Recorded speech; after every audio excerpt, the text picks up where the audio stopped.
Alhamdulillahirabbil alamin. Alhamdulillahilladzi arsala rasulahu bil huda wa dinil haq liyudhhirahu 'alad dini kullihi wa kafa billahi syahida. Asyhadu an la ilaha illallah wahdahu la syarikalah wa asyhadu anna Muhammadan 'abduhu wa rasuluhu la nabiyya ba'dah. Allahumma shalli wa sallim wa barik ala sayyidina wa habibina wa nabiyyina Muhammad wa ala alihi wa sahbihi ajma'in. Rabbi syrah li sadri wa yassir li amri wa hlul 'uqdatan min lisani yafqahu qawli. Puji syukur kepada Allah Subhanahu wa taala untuk kesempatan kita hari ini bisa ngumpul dalam sebuah majelis online Ria Miranda dan Jakarta. Makasih buat Mas Pandu dan Uni Ria. Makasih juga buat Mbak Ayu yang udah menjadi wasilah yang menyambungkan saya ke acara majelis online ini. Makasih buat semua teman-teman dari Terang Jakarta. Makasih buat semua yang udah hadir. Yang jumlahnya di sini kalau nggak salah ada 508 partisipan. Yang mudah-mudahan semuanya mendapatkan pahala dari wakaf waktu yang diberikan di hari Ahad ini. Yang mungkin bisa dipakai buat sepedahan sama keluarganya atau jalan, tapi dipakai buat majelis ilmu. Mudah-mudahan waktu kita ini menjadi waktu yang bernilai pahala di sisi Allah Subhanahu wa taala.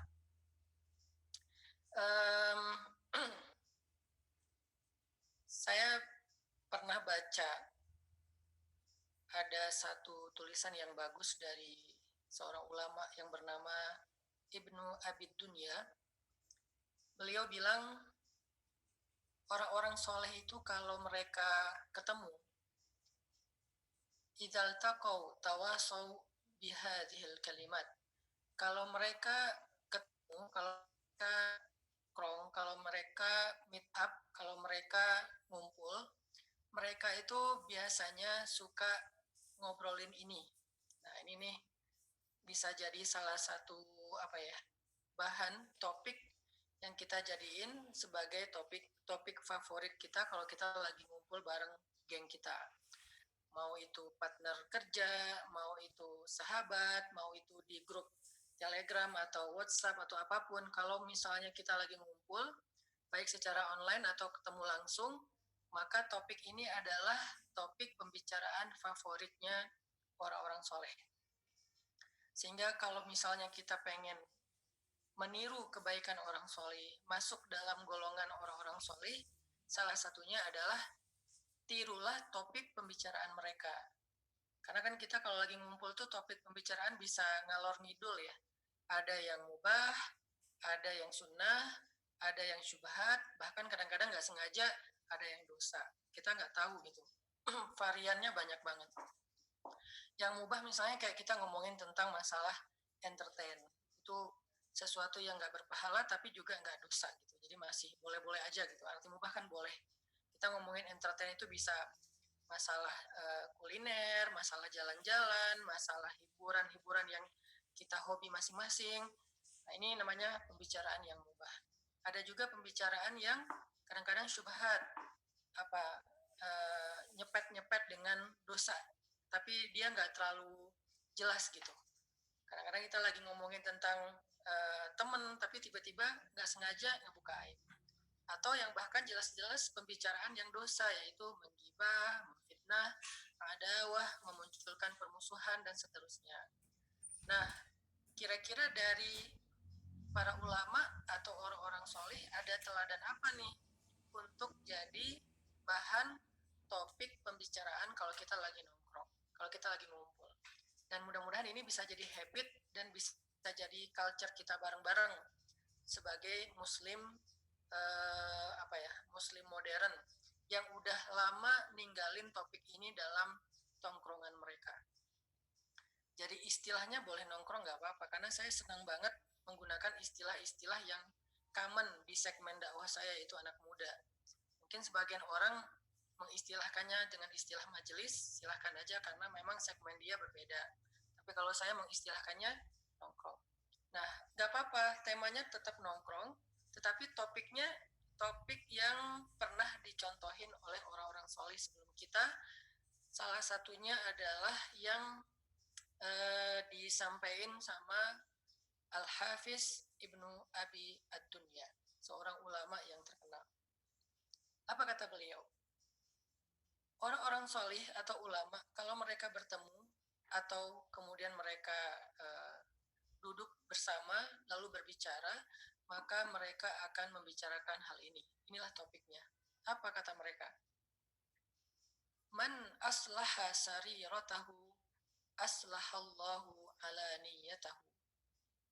Wa man aslaha ma bainahu wa bainallah kafahu Allah ma bainahu wa bainan nas. Wa man ihtamma bi amri akhiratihi kafahu Allah amra dunya. Wa man ihtamma bi akhiratihi kafahu Allah amra dunya. Ada berapa nih? Ada 3. Ya, ada 3 topik yang dibicarakan oleh orang-orang solih kalau mereka lagi nongkrong. Pertama, topik man aslaha sariratahu aslahallah alaniyatahu. Siapa yang memperbaiki sarirahnya, maka Allah akan memperbaiki alaniyahnya. Ini topik pertama. Siapa yang memperbaiki sarirahnya, maka Allah akan memperbaiki alaniyahnya. Jadi ada 2 istilah di sini. Ada sarirah, kemudian yang kedua ada alaniyah. Nah, saya mencoba untuk menerjemahkan dengan konteks kekitaan.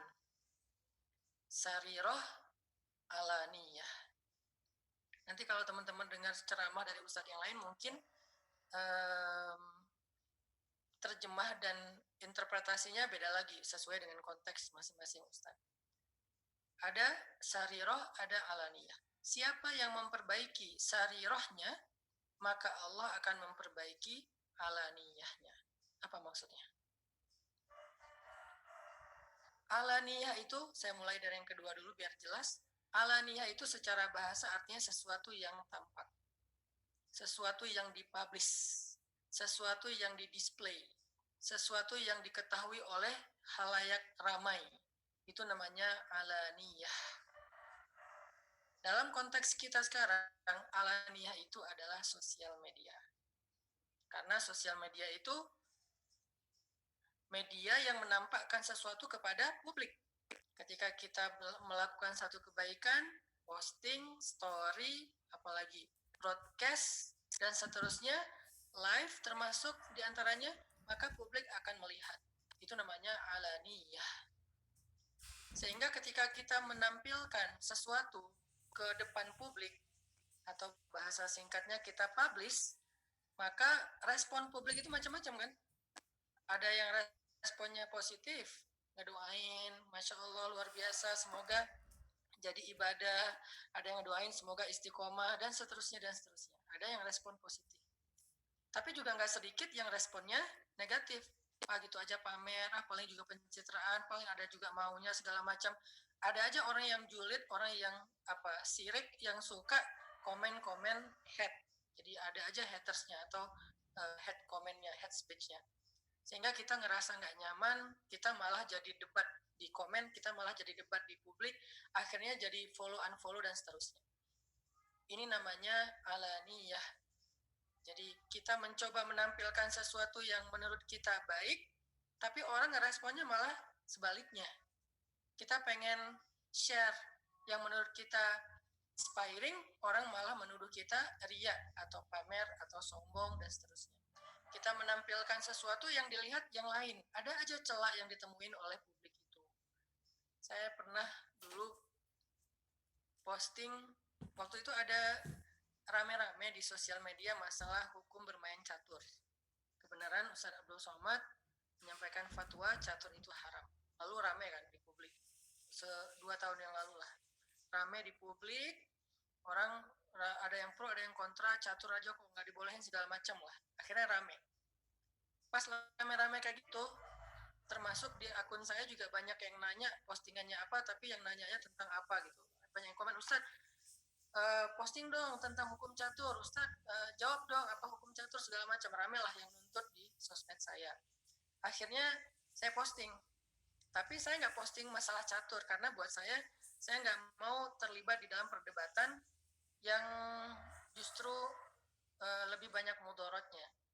Karena para ulama udah ngeluarin fatwa, itu masing-masing ulama punya pendapat, kita nggak usah ikut-ikutan debat, biar ulama aja gitu. Tinggal tugas kita memilih mana yang menurut kita paling tepat gitu. Akhirnya saya posting.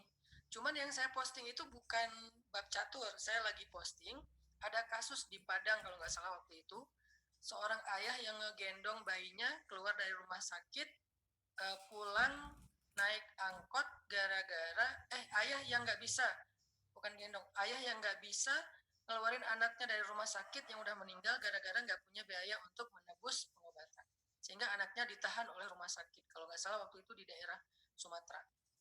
Saya posting ini nih, terus saya kasih caption, mending kita ngobrolin ini aja, ada nggak yang punya solusi untuk membantu orang yang susah daripada debat masalah catur. Saya posting kayak gitu.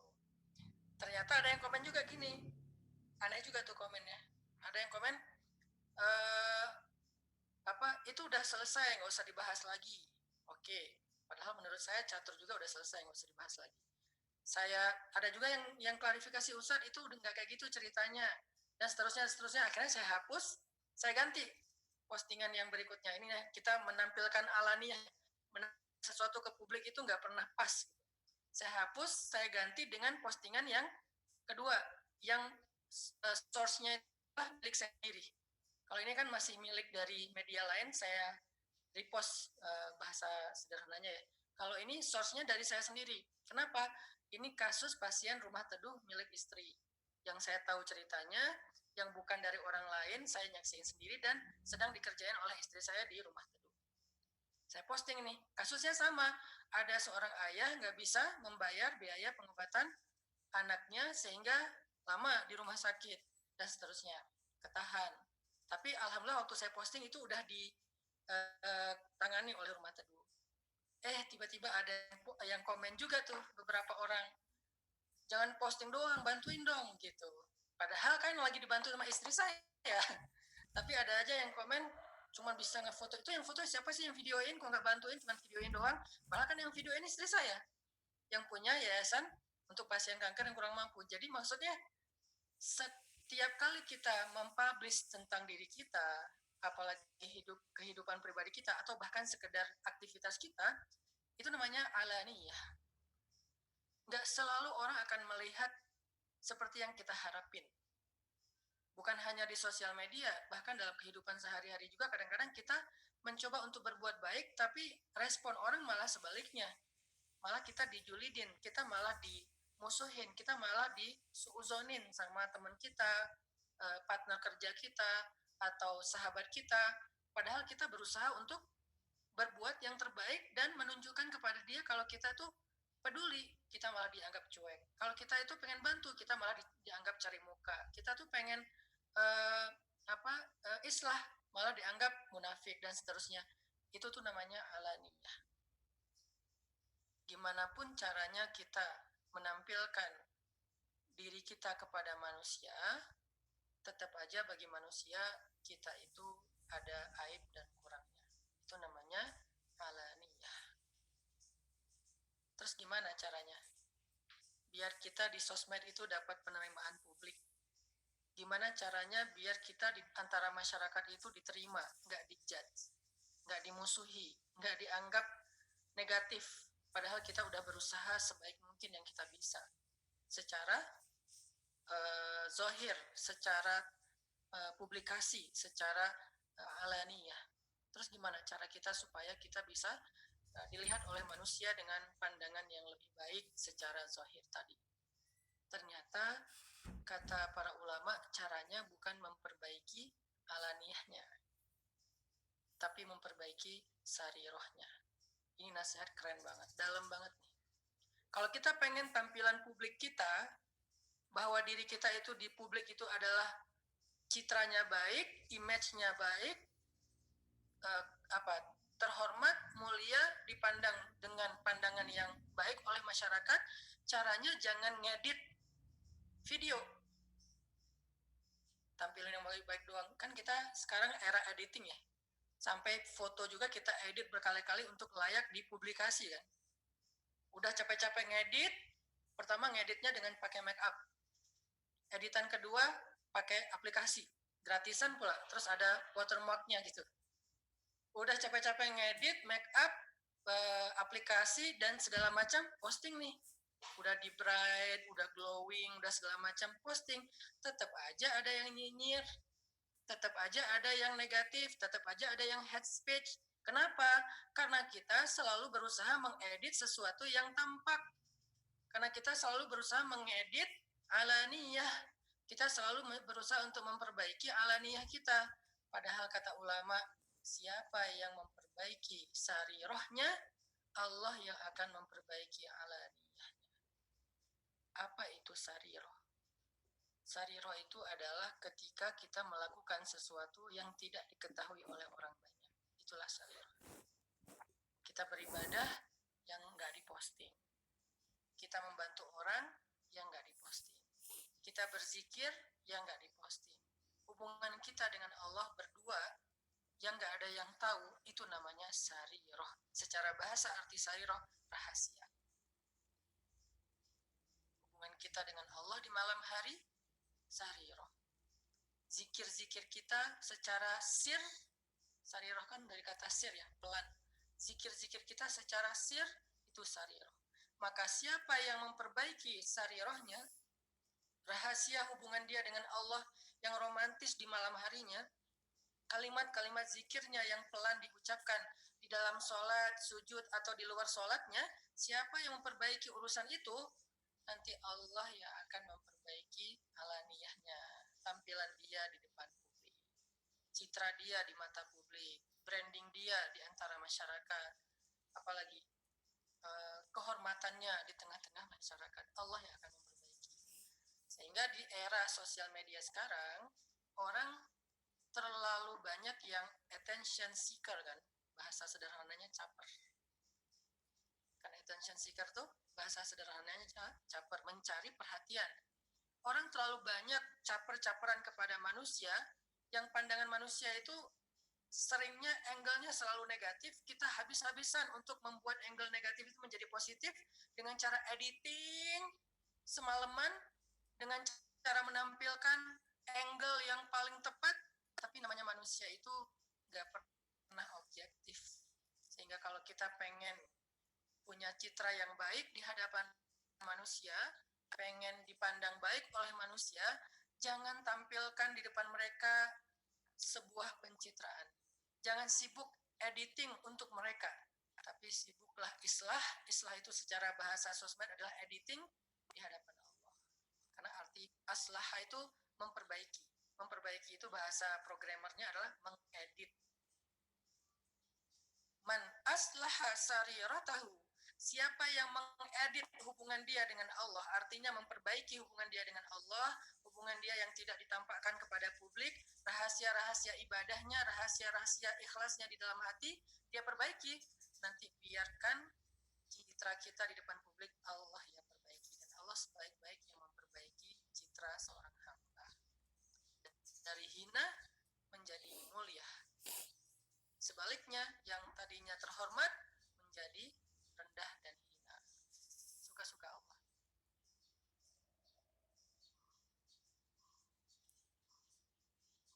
Bukankah ada sahabat yang dulunya hina, dipandang rendah, dianggap sebagai bukan manusia karena dia budak, direndahkan di mana-mana, tapi tiba-tiba ketika Allah mengangkat derajatnya, maka dia menjadi idola banyak orang. Siapa dia? Bilal. Menjadi muazzinnya Nabi. Yang nggak boleh ada yang mengambil peran itu selain Bilal. Muazzin, vokalis paling legend dalam sejarah Islam. Sehingga semua orang berusaha pengen jadi kayak dia. Kalau kita ngomongin tentang kesabaran, Bilal. Kalau kita ngomongin tentang keteguhan, Bilal. Bahkan ada orang yang pengen namain anaknya dengan nama Bilal. Karena dulu di Mesir saya suka azan di masjid, saya sampai dipanggil Bilal. Gak tahu karena saya azan, gak tahu karena warna kulit. Yang jelas dipanggil Bilal gitu sama teman-teman di Mesir. Kenapa kok jadi nama ini jadi agung sampai nama jadi judul film. Kenapa nama ini jadi agung? Padahal dia rendah di hadapan manusia. Allah yang mengangkat derajatnya. Jadi kalau kita pengen menampilkan diri kita secara alaniyah, secara publik, dengan tampilan yang baik, caranya jangan editing.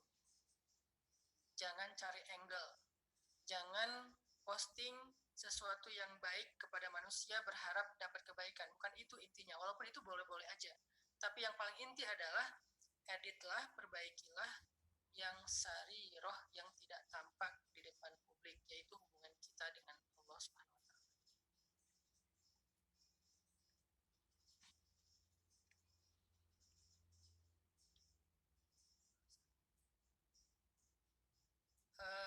Sebentar. Ini ada lagi nih hadis.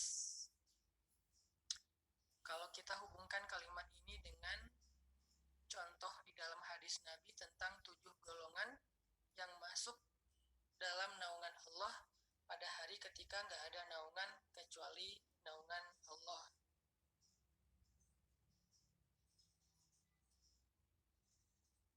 Salah satunya dari 7 golongan itu adalah rajulun dzakarallah khalian fafadat ainah. Laki-laki yang mengingat Allah dalam kemudian air matanya berlinang. Itu salah satu contoh dari apa? Sarirah atau alaniyah. Laki-laki yang mengingat Allah, mengingat dosa di dalam kesendirian, lalu berlinang air matanya. Kira-kira ini alaniyah atau sarirah? 1 sarirah, 2 alaniyah. Yang mana? Yang 1 sarirah. Jadi itulah contoh sarirah. Ketika kita menyendiri, nggak ada kamera. Kalau di dunia anak main itu namanya free ride. Kalau di dunia anak main. Apa itu free ride? Ketika orang ritual off-road, nggak bawa kameramen. Ketika orang main skate, nggak pakai angle kamera. Ketika surfing, nggak pakai GoPro. Itu namanya free ride. Free ride itu berarti dia main aja, nggak perlu pencitraan. Itu namanya free ride.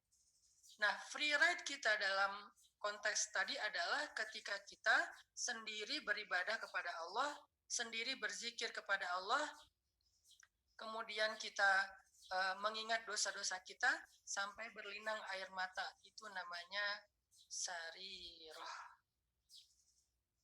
Itunya yang kita perbaiki kalau kita pengen baik tampilan publiknya. Ini nasihat ulama. Betapa banyak orang yang pengen citranya baik di depan publik dengan cara mengedit tampilannya di depan publik. Kalau di zaman dulu sebelum ada sosial media, mungkin dia menampilkan dirinya di depan publik supaya dapat penghargaan dengan apa? Dengan pamer pakaiannya, hartanya, kemudian basa-basinya, perilaku yang dibuat-buatnya, yang nggak jujur, nggak seperti apa adanya. Supaya apa? Supaya dia dihargai orang lain. Dan perilaku itu sebetulnya mirip dengan yang dilakukan oleh Qarun. Ketika dia pengen dapat semacam like dari publik dengan display semua hartanya. Dia bikin semacam exhibition, pameran. Dia bikin exhibition yang judulnya apa? Qarun Fest. Dulu tuh ada Qarun Fest. Qarun Festival. Apa tuh Qarun Fest? Festival yang dibikin oleh Qarun di Mesir, yang di dalamnya itu nanti dia akan display, akan pamer semua harta-harta dia. Mobilnya, motornya, perhiasannya, asetnya, semuanya ditampilin berjejer tuh mobil-mobil sport. Cuman dulu mobil sport bermerek onta. Harga 1 ekor onta bisa di atas 2 miliar. Itu yang dia tampilin. Kenapa? Pengen dapat like dari publik. Pengen dapat like dari masyarakat. Bukankah itu yang kita lakukan di sosial media? Ketika kita posting, apa yang kita tunggu? Like. Apa yang kita tunggu? Komen yang baik. Apa yang kita tunggu? Kalau bisa di repost. Kalau kita story, apa yang kita lihat? Analisanya di bawah itu kalau kita scroll up, itu tuh kita bisa ngelihat berapa yang view, berapa yang take action, berapa yang klik apa sih link yang kita kirim dan segala macam. Bukankah itu yang kita cari? Baik maupun sekedar untuk eksis doang. Ternyata kalau itu yang kita cari, lalu kita melakukannya dengan memperbaiki postingan, kata ulama bukan itu yang paling baik. Walaupun itu boleh. Tapi yang paling keren, kalau kita mau tampilan publik kita itu dapat banyak like, dapat banyak repost positif, dapat banyak respon positif, yang kita harus atau perbaiki itu adalah sarirohnya, hubungan kita dengan Allahnya. Nanti biar Allah aja posting kita dengan cara Allah. Biar Allah yang akan mempublish tentang kita dengan cara Allah. Biar Allah yang akan mendisplay kehormatan kita dengan cara Allah. Allah lebih baik lagi caranya daripada kita. Biar Allah aja yang akan mempromot kita di antara manusia. Jangan kita mempromosi diri sendiri. Boleh mempromosi selama nggak berlebihan, tapi bukan itu cara satu-satunya, karena itu nggak efektif. Cara yang lebih baik lagi adalah kita perbaiki aja hubungan dengan promotor yang paling agung, Allah Subhanahu wa Ta'ala. Nanti biar Allah yang akan mempromot kita di banyak akun-akun milik Allah. Apa akun milik Allah? Maksud akun di sini adalah media display. Banyak. Allah mendisplay, mempromot nama kita di Arash. Bukankah kata Allah dalam hadis qudsi, "Idza dzakarani fi nafsi, dzakartuhu fi nafsi. Idza dzakarani fi majlis fi majlis dzakartuhu fi majlis khairan min." Kalau dia menyebut nama aku sebut nama dia. Kalau dia mention aku mention dia di majlis yang lebih baik. Fadhkuruni adzkurkum. Ingat aku, sebut aku mention kalian, aku ingat kalian. Mana majlis yang lebih baik? Arash. Allah akan promote nama kita di sana. Dimension. Nama sesuai dengan nama orang tua kepada kita. Atau nama yang kita suka sebagai kunyah panggilan kita. Atau mungkin bahkan nama yang menjadi panggilan kesayangan kita di rumah. Allah akan mention kita dengan nama itu. Ketika Allah mempromot nama kita di majelis yang lebih baik, terus yang mendengar nama kita di mention Allah itu siapa? Malaikat. Pertama Jibril alaihissalam. Kemudian dengan media Jibril ini Allah akan mempromot kita di antara seluruh malaikat. Jibril turun, datang ke pos-pos malaikat karena malaikat itu tinggal di banyak pos. Salah satu yang paling banyak itu jumlah malaikat ada di Baitul Ma'mur, Masjidil Haram yang ada di langit, Ka'bah yang ada di langit. Jibril akan turun ke Baitul Ma'mur, kemudian Jibril akan, kalau bahasa sosmed ya, ini bukan berarti Jibril punya akun ya, biar nggak pada salah paham, karena saya pernah diramein gara-gara itu orang nggak paham maksud dari kiasan bahasa saya. Ini kalau pakai bahasa sosmed, Jibril akan repost di Baitul Ma'mur, mention nama kita misalnya Pandu Ria misalnya, dimention di Baitul Ma'mur, di bawahnya kalimat captionnya, sesungguhnya Allah mencintai dia, maka cintailah dia, sehingga seluruh malaikat akan mencintainya. Lalu malaikat akan ngeblas. Ini ceramah apa? Ada istilah mention, ngeblas, repost, segala macam. Segmennya segmen sosmed sih.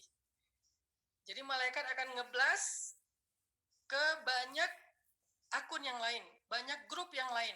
Ada malaikat yang khusus di laut, berarti dia ngeblas di grup penduduk makhluk Allah yang ada di laut. Ada yang di gunung, ada yang di tempat-tempat yang lain. Sehingga semua malaikat akan mengatakan, wahai hamba-hamba Allah, sesungguhnya Allah mencintai fulan underscore fulan. Jibril pun mencintainya, kami pun mencintainya, maka cintailah dia, sehingga seluruh makhluk Allah mencintai orang tersebut. Ini namanya dipromot oleh Allah. Termasuk manusia, ya tiba-tiba manusia jatuh cinta kepada dia, dan semua orang jadi memuliakan dia. Allah mengangkat dan menjatuhkan derajat hamba-hambanya. Ini namanya alaniyah. Allah yang mempromosi diri kita. Dan Allah sebaik-baik yang mempromot hambanya. Kalau nggak dipromot ketika kita sedang hidup, nanti Allah akan mempromot kita setelah kita wafat. Dan orang yang paling dipromot sama Allah itu secara abadi itu siapa? Rasulullah Shallallahu Alaihi Wasallam. Ketika Allah memerintahkan kita untuk berselawat kepada beliau. Innallaha wa malaikatahu yusalluna 'alan nabi. Ya ayyuhalladzina amanu sallu 'alaihi wa sallimu taslima. Allah aja nge-mention Nabi dalam bentuk salawat. Malaikat aja mention Nabi dalam bentuk salawat. Wahai orang yang beriman, mentionlah dia dengan salawat dan salam dari kalian. Sehingga akhirnya semua orang yang mendengar nama Nabi disebutkan akan nge-mention nama beliau dengan kalimat Allahumma sholli ala sayyidina Muhammad. Ini berarti dipromot sampai akhir zaman sama Allah. Kan berarti dahsyat ya. Kalau Allah mau mengangkat derajat hambanya. Sehingga semua orang berbondong-bondong berziarah ke makam Nabi. Lalu Allah angkat derajat Abu Bakar dan Umar di sebelah Nabi di makamnya. Itu juga semua orang datang untuk mendoakan mereka, menyampaikan salam kepada mereka, dan seterusnya. Allah mengangkat derajat siapapun yang Allah mau di hadapan manusia secara alaniyah, secara branding, tampilan publik, citra yang baik, suka-suka Allah. Ada cerita tentang seorang laki-laki di, kalau nggak salah, di Baghdad. Jadi ceritanya ini terjadi pada masa ayahnya Muhammad Al-Fatih, Sultan Murad. Nah, Sultan Murad suatu malam bermimpi, beliau disuruh pergi ke Baghdad untuk bertemu dengan seorang laki-laki yang solih. 2 malam, 3 malam, beliau bermimpi dengan mimpi yang sama, disuruh pergi ke Baghdad, dan beliau waktu itu tinggalnya di Turki. Jadi Turki Baghdad itu perjalanan yang cukup jauh. Dan beliau juga nggak kenal dengan laki-laki yang ada di dalam mimpi beliau. Pokoknya disuruh pergi aja ke Baghdad. Sehingga setelah 3 malam berturut-turut mimpi yang sama, akhirnya Sultan Murad pun berangkat dengan beberapa pengawalnya yang nggak terlalu banyak ke Baghdad. Sampai di Baghdad, di sebuah desa, Sultan Murad lewat rumah kecil dan mendengar suara seorang perempuan sedang menangis di dalam rumah. Sehingga akhirnya Sultan Murad minta izin masuk, lalu bertanya, ya amatallah, malaki, wahai ibu. Jadi orang Arab kalau manggil laki-laki itu ya Abdullah, kalau manggil perempuan itu ya amatallah. Wahai ibu, ada apa? Kenapa ibu menangis? Kata Sultan Murad dengan penampilan orang biasa, jadi nggak kelihatan kalau itu sultan. Ibu ini bilang, ya Tuan, suami saya meninggal. Dia ada di dalam rumah dan tidak ada satupun yang mengurus jenazahnya. Suaminya meninggal dan nggak ada seorang pun yang mau mengurus jenazahnya. Sehingga akhirnya Sultan Murad bertanya, kenapa tetangga dan keluarga saudara nggak mau ngurus jenazah suami ibu? Apa salahnya? Kata istrinya, karena semua orang mengira suami saya adalah seorang pemabuk dan seorang pezina. Semua orang mengira suami saya seorang pemabuk dan seorang pezina, sehingga mereka nggak mau mensolati dan mengurus jenazah seorang pemabuk dan seorang pezina. Sultan Murad nanya lagi, apakah suami ibu benar pemabuk dan pezina? Kata ibu ini, ma'azallah, demi Allah enggak. Suami saya orang yang solih. Lalu kenapa sampai mereka menuduh demikian? Kata ibu ini, Tuan, selama hidupnya suami saya itu seorang yang menegakkan amar ma'ruf nahi munkar. Setiap malam orang-orang melihat dia pergi ke tempat lokalisasi. Lalu dia memberikan uang kepada perempuan-perempuan yang hampir menjual tubuhnya. Sehingga orang mengatakan fulan itu adalah seorang pezina karena dia menzinahi banyak perempuan dalam satu malam. Dia pergi ke lokalisasi. Lalu di siang hari orang melihat dia pergi ke tempat beer house, ke tempat penjualan minuman khamar. Dia beli semuanya, bir house itu, botolan-botolan minuman itu dia dibeli, diborong, dia bawa pulang ke rumah. Sehingga orang mengatakan Fulan itu adalah seorang pemabuk yang luar biasa. Dia selalu memborong minuman khamar dan membawa pulang ke rumahnya. Itu yang orang tahu. Itu namanya alaniyah. Jadi alaniyah yang tampak adalah yang jelek. Tapi tahukah Tuhan apa yang terjadi? Sebetulnya suami saya itu punya amalan yang dia rahasiakan. Ketika dia datang ke lokalisasi tadi, dia tidak berzina, tetapi dia menolong perempuan-perempuan itu dengan memberikan mereka harta supaya mereka tidak lagi menjual tubuh mereka untuk mendapatkan makanan ataupun kebutuhan. Sehingga dia menghindarkan mereka dari dosa-dosa zina. Walaupun dia nggak pernah bicara kepada siapapun apa yang dia lakukan. Di siang hari dia membeli dan memborong minuman-minuman khamar, dia bawa pulang ke rumah. Saya sendiri melihat sampai di rumah dia memecahkan botol-botol itu, lalu dia mengangkat kedua tangannya dan mengatakan, Alhamdulillah ya Allah, Engkau telah menyelamatkan beberapa hambamu dari minuman-minuman yang haram. Dengan cara dia pecahkan botol-botol itu. Lalu di akhir hayatnya ketika dia sakit, dia berdoa, ya Allah, aku sudah melakukan apa yang menjadi kewajiban dalam hidupku untuk menegakkan kebenaran, mencegah yang mungkar. Maka sebelum aku wafat, aku meminta satu hal kepada Engkau ya Allah.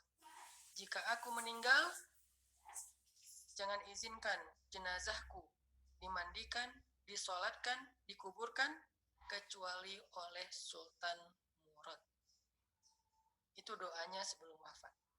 Dia berdoa supaya kalau dia meninggal, jenazahnya dimandikan, disolatkan, dan dikuburkan hanya oleh seorang sultan yang adil, sultan yang solih, yaitu Sultan Murad. Kemudian Allah memanggil Sultan Murad dengan mimpi dan menjadikan hati Sultan Murad itu ingin datang ke kota Baghdad dan memandu, membimbing langkah-langkah kaki Sultan Murad untuk lewat di depan rumah perempuan ini sampai masuk ke dalamnya dan melihat kejadian ini. Akhirnya Sultan Murad menangis dan mengatakan, inilah alasan kenapa Allah menyuruh saya ke Baghdad. Ibu, saya adalah Sultan Murad. Akhirnya Sultan Murad keluar pergi ke Masjid Jami yang ada di desa itu, mengumumkan bahwa beliau adalah sultan yang menguasai kaum muslimin waktu itu, dan menyuruh kaum muslimin keluar dari rumahnya untuk membantu beliau mengurus jenazah laki-laki yang soleh. Akhirnya rumah itu dipadati kerumunan manusia yang memandang laki-laki itu dengan pandangan mulia, dianggap sebagai laki-laki karamah, laki-laki yang solih, sehingga berbondong-bondong orang ingin memandikan, mengurus, dan sampai menguburkan jenazah tersebut. Sholat jenazahnya sampai keluar masjid, penuh semua orang mensolatinya, diimami oleh Sultan Murad. Begitulah cara Allah memperbaiki alaniyah, citra kita di depan makhluk. Kalau kita memperbaiki sarirah, rahasia kita dalam hubungan kita dengan Allah yang tidak diketahui orang lain. Jadi jangan sibuk pencitraan, moral of the story-nya, jangan sibuk editing, walaupun semua itu sesuatu yang mubah selama nggak berlebihan, tetapi jangan hanya itu, sibukkanlah diri kita dengan islahus sarirah, memperbaiki hubungan kita dengan Allah yang tidak diketahui oleh banyak orang. Milikilah lebih banyak rahasia amal solih. Jangan semuanya ditampilin, sampai nggak ada sisa. Jangan setiap kita berbuat baik, post. Jangan setiap kita berbuat baik, story. Setiap kita berbuat baik, broadcast. Minimal sebut di caption dan seterusnya. Jangan semuanya, sisain. Kalau bisa banyak, sisain buat sarirah. Yang nggak ada yang tahu. Kalau perlu sampai orang terdekat kita aja nggak tahu. Sebagaimana beberapa ulama melakukan sholat malam selama 20 tahun, istrinya aja nggak tahu. Sholat malam 20 tahun, istrinya nggak tahu gimana caranya. Dia tidur bareng dengan istrinya, ketika istrinya sudah terlelap, dia bangun, sebelum istrinya bangun, dia tidur lagi. Jadi istrinya tidur dan bangun melihat suaminya dalam keadaan terbaring. Jadi baru 20 tahun, istrinya tahu bahwa suaminya ternyata tiap malam itu bangun tahajud. Ini menunjukkan bahwa dia punya sarirah. Saya ingat cerita dari guru saya di Mesir, Syekh Imam Hasan Al-Banna, seorang tokoh Ikhwan Muslimin di Mesir, punya cerita dari temannya ketika mereka sedang melakukan sebuah perjalanan dakwah, nginap di sebuah rumah. Ketika nginap di rumah itu, Imam Hasan al-Banna tidur bareng dengan teman-temannya. Tidur bareng, tapi tengah malam Imam Hasan al-Banna bangun untuk tahajud. Sebelum teman-temannya yang lain bangun tahajud, karena semuanya orang soleh punya kebiasaan tahajud, biasanya yang lain bangun jam 3, jam setengah 3, Imam Hasan al-Banna sholat jam 12. Awal mereka tidur, beliau ikut tidur, tapi sebelum ketika mereka udah terlelap, beliau bangun jam 12 sholat, jam 2 selesai sholat beliau tidur lagi. Sehingga orang-orang tahu kalau beliau itu nggak sholat tahajud kecuali bangun di waktu subuh. Tapi ada seorang temannya yang diam-diam memperhatikan apa yang dilakukan oleh Imam Hasan al-Banna.